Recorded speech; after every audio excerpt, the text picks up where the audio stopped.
Bien, entonces, esto sería el diagrama de bloque entonces de un control anticipativo.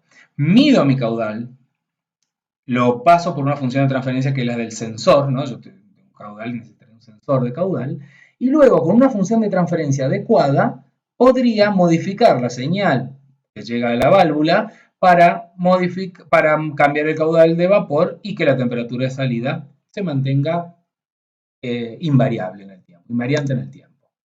Bien, este lazo así como está acá, volvemos a tener un lazo abierto, o sea que no se puede utilizar porque no estoy midiendo la variable de salida. Cualquier otra perturbación, como la temperatura de entrada, como la presión de servicio de vapor, como la temperatura ambiente, etcétera, etcétera, no van a ser censados por este control anticipativo, porque lo único que hace es medir el flujo.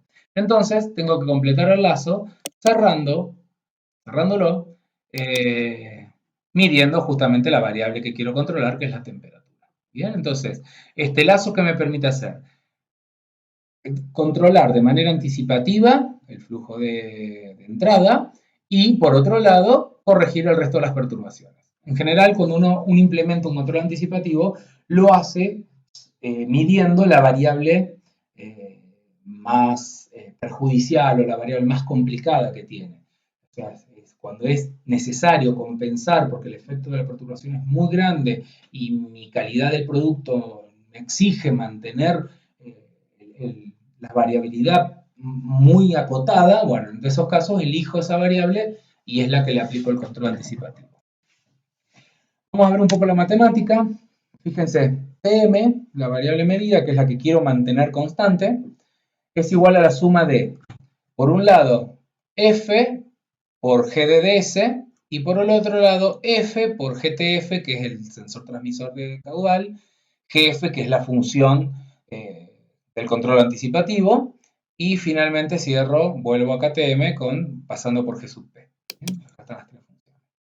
Puedo sacar factor común F, y para que, recuerden que cuando estamos en el dominio de Laplace, nuestras variables son todas variables de desvío. O sea que para que este sistema funcione, para que este control anticipativo funcione perfectamente, se tiene que cumplir que TM es 0 en todo momento. O sea, su desvío 0. Entonces, de esta manera puedo despejar cuál es el valor de la función de transferencia que me caracteriza el control anticipativo. O sea que la sintonía del control anticipativo sería básicamente encontrar GF. Sigamos un poco el razonamiento. Vamos a suponer que G, tanto la perturbación como el proceso son sistemas de primer orden con tiempo muerto.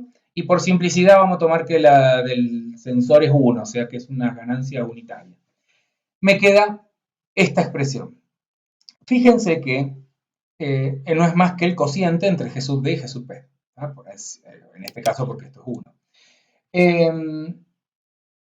Esto se le podrían hacer algunas suposiciones, sí. Por ejemplo, la velocidad de respuesta, la constante de tiempo del proceso de perturbación como el del proceso de la variable manipulada tuvieran las mismas constantes de tiempo, yo podría simplificar este término. Cosa que ocurre habitualmente.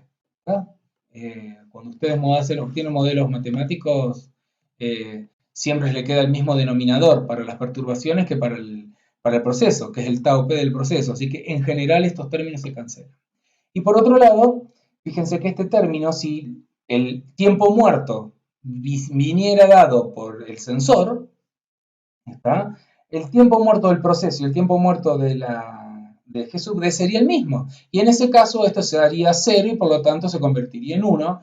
Y mi función de transferencia del control anticipativo sería menos un número, KD sobre KP.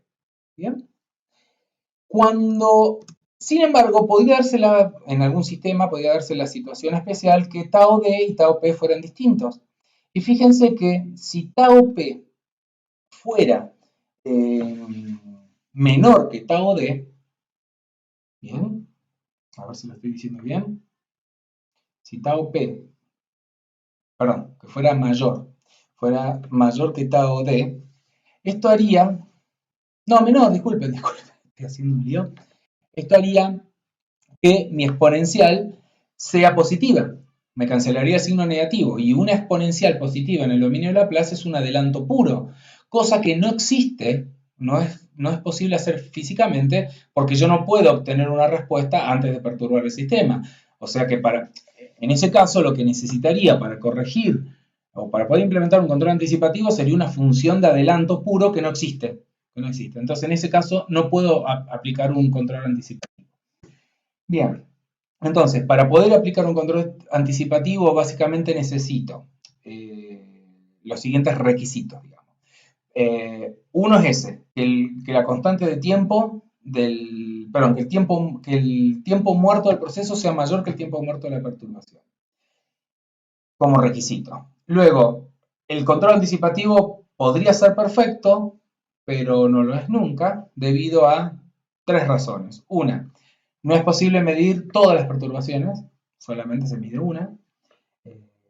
Por más que quisiésemos decir, no, voy a poner 70 millones de sensores y algo se te va a escapar, y a su vez todas esas mediciones que hagan van a tener errores, o sea que tampoco vas a poder tener un control perfecto aunque midas todo, porque todo tiene error, aunque sea el sensor más caro del mundo, tiene un error. Y además el modelo que uno utiliza, esto que está acá, esta relación KD sobre KP, o bueno, todos los términos, dependiendo del modelo que tengamos, también tiene errores, ya sea por la vía empírica o por la vía matemática, ni hablar, tengo un montón de limitaciones. O sea que el control anticipativo podría ser perfecto, en teoría, pero jamás lo es en el mundo real.